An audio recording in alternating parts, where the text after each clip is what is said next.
Right on the Musani Front. This was committee, Yonanis on the Greater Kampala, Quali Badekola, to Uganda Road Fund. Nayenza obuzibu bwange bwonna bibaddewo bwe bantu bebalonda bajje bakole enguudo zaffe. Twagenda mu maaso ne tulonkinga Chinese Road ng'egenda kola Jinja Kaloli Wamala. Gwina gurupu ng'egenda kola Kazo New Era. Byonna ne tubikola ne tubisayininga ne tukkiriziganya. Era ne batugamba mobilization obwedda gyayogera engineer ne tubawo omwezi. Mobilization itegeeza naffe nga gavumenti weteekateeka batwalonkinga mu March. Ne batugamba by 1st April tujja kutandika tujja kuleeta ebyuma ne tukkiriziganya ne tuka 1st April ne bagamba nti enkuba etonnya ne tusirika. Kakati bwe twamala obuzibu bwe tulina nti buli ebbanga teryeyongera barankinga Nansana municipality ekoze bubi nga batujjako max era sente nga bazisala ezali bilioni 28 Tamukaka ng'agamba musigaza 11 kubanga mwalwawo okutuukiriza bino gavumenti obwetogekola so sente diraize eza gavumenti bazibala ku Nansana kati olwaleero maze okusayininga ne sente ezibawadde nabadde 11.5 billion nkuba ku masimu nga balina okutandika kwaye batatandika nze nange mba simanyi kyakukola jukira abantu batuma ettaka abantu bamenye nga tutasudde wadde 10 ne bamenye ebizimbe byabwe right of binatwa buli kimu tukikoze ba consultant badde bagamba nze wange wonna webali era nabo twabala ku mulimu gwabwe nabo bagukoze bagumaze ibagamba contractor tebalabika contractor ombe bamukole n'agamba insurance cover ekyamulemi n'agamba ne ba staff bali bamuwadde bamudduseeko kakati ate omulala simu teziriiko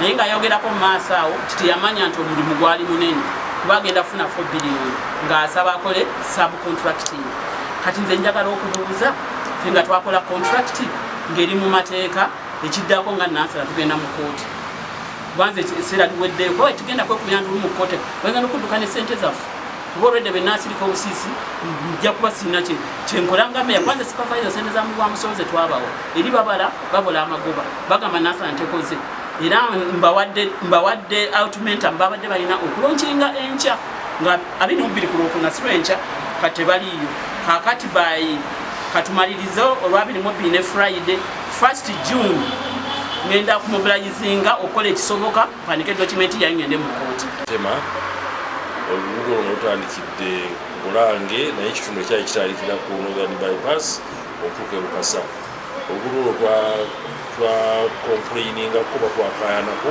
nababa twakafunda ate nalwaza okufuna ettaka okuva mu batuuze ekisobola okubeerako amakulu 2 nga galeeta 2 nga gabula etutaddiwo college kakati twesanze ng'abantu baffe batandise okuwulira obuzibu nti abakola bakoze empola ate nga bawaayo ettaka lyabwe bizinesi zaabwe byonna ziyimiridde tewali kigenda mu maaso kakati ebikolebwa byonna basimye ebinnya buli omu wasime bateekamu engoma abantu batandise okufuna okuggwamu obuvunaanyizibwa obugumiikiriza kubanga batugamba myezi 18 yesi emyezi 18 gitambula naye bwetuna emyezi gye twakatambula kati gijjukira ku sipiidi situmanyi oba tunasobola okutuuka ku ekyo kyetusuubira mu bbanga eryogereraku naddala yuno tulina enguudo nyingi ezirina abacontract nga baali wakati wa yunura n'abacontract of course bakyayinabo naye muwakiso buli luguudo olubadde lukolebwa yunura luli abandon ekireese obubenje okweyonga kati tulinayo ekizibu nti tweyogeza ffekka baade batuyambye okuyita abakulu ba Yundura n'aba Fund tebasobodde kujja. Nsaba engineer on drafting ebbaluwa ngenda kuwandiikira minisita tufuneyo meeting wakati wa Ministry ya Works namwe ba engineers tumanye awali Yundura tukolagana nani, awali Road Fund tukolagana nani, kubanga nze ebiwandiiko ebijja mbiraba bikyagira mu bigambo ebyo. Uganda Road Fund sente ne bwe ziba zizze nga mugenda okubudgetinga ekigambo Uganda Road Fund kisigala kikola ki simi zino sente za Road Fund zino za kino. So if luli tubadde tumanyiibwe yatugonga tulina crisis kati tumanyiiwo and unfortunately ne bazze bwe tuba twawandika ne batajja kitegeeza waliwo transitional problem. Now we need to meet those people tusobole okumanya ki kye tunaakola. Nina okwennyamira tulina Kawowa district agenda mu retirement alina okuritayalinga mu Gw'omunaana singa anaaba retirees. Katonda byaleeta yafubutuka mu kyalo mu district obunaku ennyo yava wala ate gagenda ku retirelinga n'atuuka wano. Kati bwe yatuuka wano n'afuna abakozi be yali ku ruutinga okulaba nti agenda ne package y'okukaddiwa. And this is very important.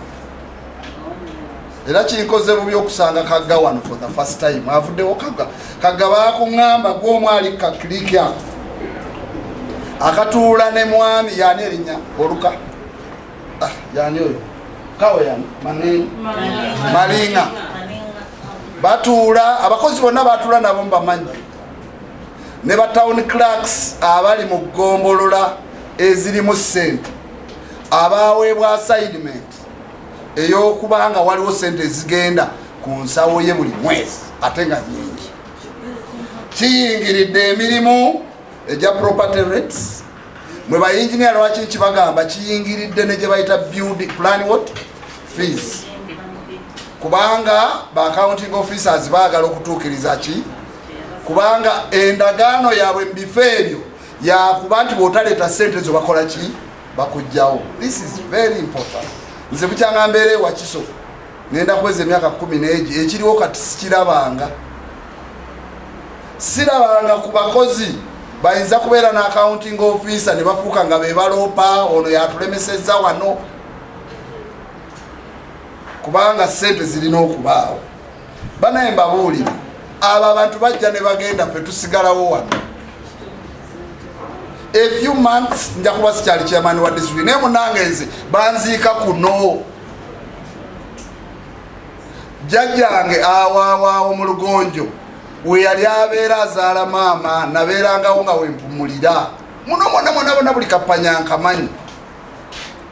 Kati gwe bw'obeera Kagga chances abo n'oba ogenze wala nnyo jagenda Masaka nakifuma ate naye kirala bw'oba okyali civil servant ojja kunsanga ate okumanya ensi yeewuunyisa. Nze kambabulire naddala mu aboogera olulimi lw'enjogera abantu abajja nga bamanya ekyokukola balina abantu be banoonya ababeera ne influence ne information. Siri omu ku abo abeerindiridde okugenda ngambe nti oyo mubi musalira amagezi aveewo. I don't want to hurt people. Naye kiruma abantu abaffe mwasoma kukola mirimu mwe mutandise okutula mbukiriki oyo aveewo oyo ajja tulemesa bw'oba oyagala tubba obulungi omusolo ono mutransferring ono mukuba eri. So I wanted to caution you. Malinga of course agezaako okulwana okufuna contract kubanga Katonda byaleeta mu arrivalism ne ssente za ngundi zasanzewo ye eza Greater Kampala. Kati awulira ng'ayagala bamwe contract era nayo bwe bagimuwa akomewowa naye ebyakola ebyo bibye naye gwe gwakozesa gwe nsinga okwennyamira. Nze ntunuulya kwanza seewuunya waliwo omuntu mwe mujje mukigendere gwe ddira ade house galo mufuule mukyalawo olabe kyanaakola abantu bewamu. Ekyo kiri nomo arrivalism is a psychological problem. naye teyandibaddemu mmwe abantu abakulidde wano abagunjusa. So jagadde okusharinga ekintu ekyo nammwe. It's common in Katabi, it's common in Kajansi, it's common in Kasangati and Wakiso mu town council. Ne mu Miuka kubanga erina ki? Ate ekibi ky'abakozi teboogera kubanga oli gwe balabawo nga mukama waabwe naye tebamanyi nti era jjagenda ffe tukole ki tusigalewo.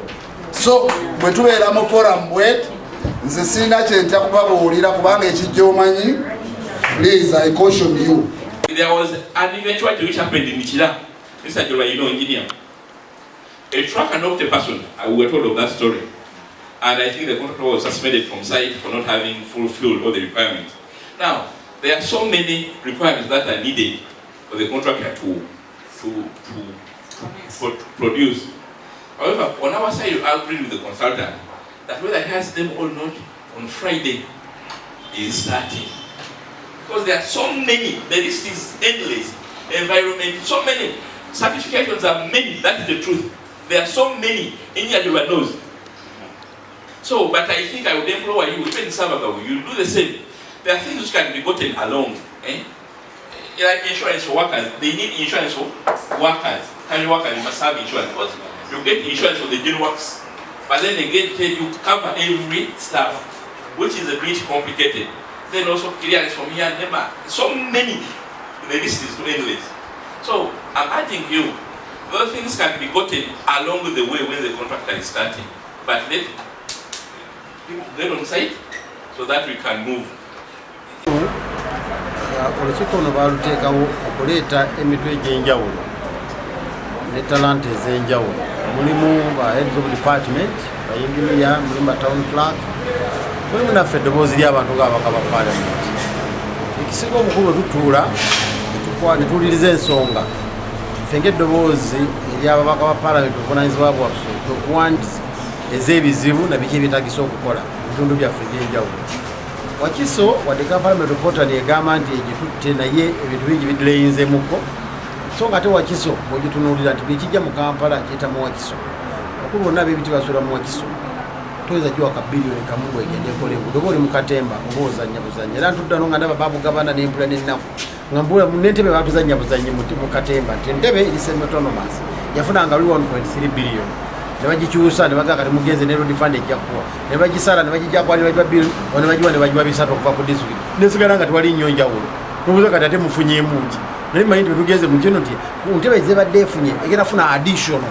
Ne bazannya muzannyo ne bagamba ate tukwadde biliyoni ku district ali ne badde eno kuzadde ofuna nazo ne bazitemako. Kati ogenda okola bazibadde ofuna nga ate ezofunye okuva ku district nga zeezimu tewali njawulo. Eyafa ne yasika. So mbadde nsanga nti agadde tukole byakyayi mu buweereza. Tuneefula abafere. Tumalamu amaanyi ba technical staff. Tuli abadde amanyi nti entebe municipality badde efuna 1.3 billion. Bengeze mu road fund nafuna 1.6 billion. Nkuba mu ngalo nti kize kungattako. Ne bakikyange eri bana batekinika ababala. Nokati entebe gye mbadde mu wakati 1.3 billion kati mujiwe 1.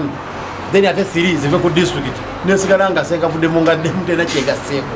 So nze nsubira nti ebizibu ng'ebyo tulina byanganga ng'abakulembeze tuyambeko ba technical staff. Kyembadde ng'aba technical staff temusirika mu bintu nga bino. Musanga ebizibu bingi nnyo ne tuli ba partner mukola guno omulimu. Nze munabyabufuzi nawe technical tonkweka bonkweka bintu kijja kutambula bulungi kubanga tukolanga system y'omubiri elements eziri ku system zina kukolera wamu zina kubanga zikolagana functional related naye mu bwefa eta system yonna atusangawo tonaganya okuyisa oluguudo agala muwase mugendo mutunuliranga na staff wa mu wakanso bwagana okuyisa oluguudo akosa bona abadde bakkiriza oluguudo luyitewo omuntu ogwo. So kitegeeza kutambulira wamu kituyamba fa bamuko okusala amagezi butya tugenda okwogerezaganya oyo afuuse ekizibu wakati wa projekiti ya government. Nzo tukolegane wamu tuwuliziganye communication kikulu nnyo tubeere nga tutambulira wamu tusobola okukola obuweereza obulungi eri abantu.